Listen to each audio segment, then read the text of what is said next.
Isso no caso do terminal POS. Desculpa, mesmo quando você tem aquele código em letras, ele também copia? O código em letras é uma das ações que os bancos estão tomando para dificultar a vida do fraudador.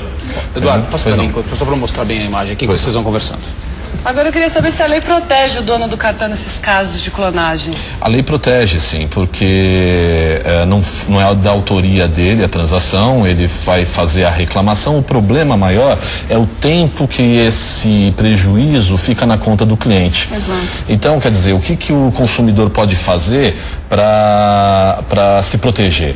Na verdade, segurança é um serviço do banco. Então, na hora de abrir sua conta, você deve perguntar, por exemplo, o cartão que eu vou utilizar no caixa eletrônico é um cartão com chip, né? É um cartão que tem essa nova tecnologia, onde praticamente a gente não tem notícia nenhuma de fraude. A tarja magnética, que é o que está atrás no verso do cartão, é uma tecnologia antiga, na minha opinião, uma tecnologia frágil e que deve deixar de existir e dar lugar ao chip. Então nós não temos notícia ainda de fraudes com o chip. Então é importante que o consumidor pergunte na hora de abrir a conta não só quantas agências o banco tem, não só qual é a taxa de juros que o banco cobra, se dá 10 dias, 5 dias no cheque especial ou não, mas quer dizer, qual é a segurança que você me oferece? Eu tenho cartão com chip, quanto tempo você vai levar para estornar aquela transação, aquela fraude da minha conta, se acontecer a fraude, porque a fraude é inevitável, ela não vai deixar de existir.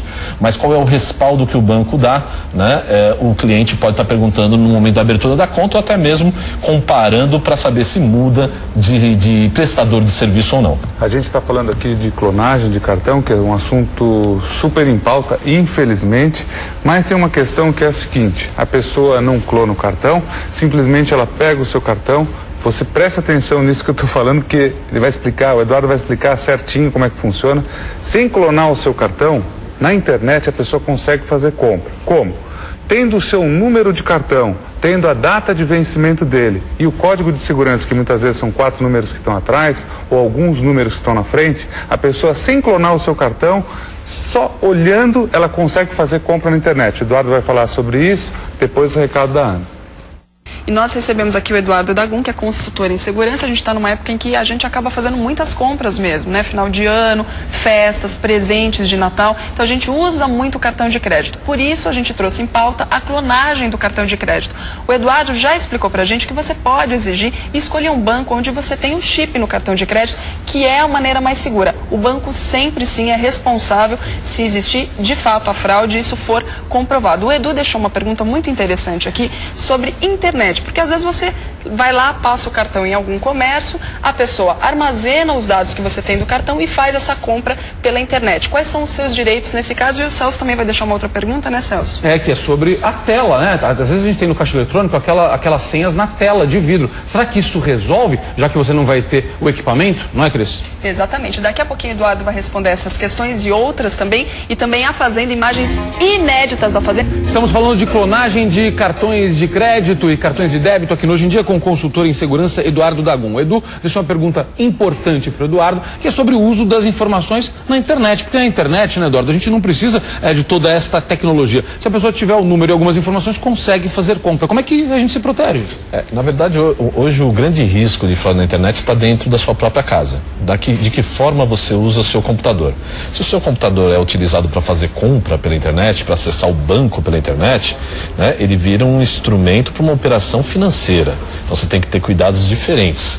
Por exemplo, o seu computador passa a ser pessoal e intransferível, né? Você não pode usar o computador que você usa para entrar na internet para dar para o seu filho, por exemplo, jogar online, porque aí existe um risco de instalação de vírus, Cavalos de Troia. Cavalos de Troia, que vai conseguir capturar os dados do seu cartão que você digitou, né? E vai utilizar em uma loja. Então, quer dizer, aí sim existe uma responsabilidade muito grande de quem está comprando, né? Quer dizer, não adianta também eu ter a maior segurança do mundo dentro de casa e fazer o uso do meu cartão numa lan house, né, que você não conhece qual é a segurança que ela oferece. E de que maneira aqueles computadores estão sendo utilizados por pessoas que não estão com a melhor das intenções. Nós estamos conversando com o Eduardo Dagun, ele está dando dicas de segurança. Falou sobre como a clonagem é feita, falou como nós devemos buscar os nossos direitos. E deu uma dica fundamental. Você pode, por exemplo, escolher o seu banco pela segurança. Normalmente a gente pensa no número de agências, na proximidade de casa, mas hoje em dia, de repente, a melhor maneira pode ser a segurança. Por exemplo, você pode exigir, você quer ter conta num banco, onde ou que ofereça a segurança do chip nos cartões, que de acordo com o que o Eduardo nos explicou, ainda é um meio mais seguro do que simplesmente a tarja magnética. Lhe fiz uma outra pergunta, Eduardo, em relação às senhas colocadas na tela. Às vezes no caixa eletrônico, você não digita naquele tecladinho, portanto, você não poderia, o criminoso não poderia usar esse equipamento aqui para copiar a sua senha. Se você digita na tela, ainda assim eles conseguem copiar a nossa senha? Às vezes sim, porque depende da estratégia de segurança do banco. Eles instalam câmeras, né, no caixa eletrônico que transmite via rádio, né, os dados que são filmados. Os criminosos instalam câmeras? Os criminosos, com o auxílio dos técnicos aliciados, como eu falei.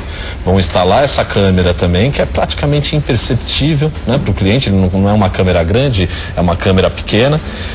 Ele instala aquela câmera e ele consegue os dados da senha, ficando a 100 metros de distância, e a transmissão é feita para um notebook. Mas existe, como eu falei, quer dizer, existem estratégias e estratégias de segurança. Existem bancos e bancos, quer dizer, existem bancos que têm um serviço de segurança, né, que não é infalível, mas também reduz muito a possibilidade de fraude. Tá? Então não são todos os bancos que têm esse problema, né? Bancos praticamente não têm o problema porque adotam estratégias, por exemplo, de na tela jogar 2 números na mesma tecla ao invés de um número só. E aí quando o fraudador vai filmar, ele não sabe qual o número que é o da senha. Então, quer dizer, é um conjunto de um plano de segurança que o banco utiliza para tornar o seu serviço mais seguro. Eduardo, eu vou deixar 2 últimas perguntas, que são novas tecnologias, se estamos caminhando para isso. Você me falou sobre biometria também nos bancos, para você me falar sobre isso, se realmente isso está para chegar. E depois, nosso cartão foi clonado. Para a gente terminar, o que a gente deve fazer a partir do momento que a gente percebe isso? Mas antes, recado do Edu Guedes. Deixei 2 perguntas aqui ao Eduardo, uma delas sobre clonagem de cartões de crédito, as novas tecnologias. Eduardo, a gente falava sobre o token, né, que é um gerador automático de senhas, né? Ele gera uma senha cada vez que você vai utilizar o cartão ou o banco. Agora, há outras tecnologias vindo por aí, né? Sim, existe, como você mesmo falou, a biometria, ela está sendo já utilizada nos caixas eletrônicos principalmente, né? E outras para certificar que realmente o cliente é ele mesmo. Né? Qual o objetivo dessa tecnologia? Como você falou sobre o token, sobre a biometria, leituras... Já tem leitura de impressão digital, por exemplo, para a gente acessar a nossa tem, conta? Das veias da mão também. Então, quer dizer, existem várias tecnologias. O importante, quer dizer, é que os bancos foquem nesses investimentos. A gente sabe que tudo leva um tempo para ser implementado e para ser mudado, né? Mas tem que correr, porque o fraudador também corre. Para a gente terminar, quando a gente percebeu que nosso cartão foi clonado, nossa conta foi invadida, qual é a primeira medida? O que a gente faz? Ligar imediatamente para o banco e fazer a reclamação. Normalmente os bancos estornam a transação do cliente em um curto espaço de tempo e o problema é sanado. Edu? Uma dica que eu acabei fazendo com o meu cartão é o seguinte: quando a compra é maior que determinado valor, a pessoa liga para confirmar. Assim a gente não corre o risco que um alto valor saia da nossa conta. Isso funciona tanto para o banco quanto para o cartão, certo? Sim, com certeza. Você está confirmando que foi o cliente mesmo que fez aquela compra. Eduardo Dagun, consultor em segurança, deu dicas importantes para a gente. Muito obrigado pela presença. Eu que agradeço. Voltaremos a falar sobre esse assunto aqui no Hoje em Dia, porque isso é a sua segurança, a segurança do seu dinheiro, das suas contas.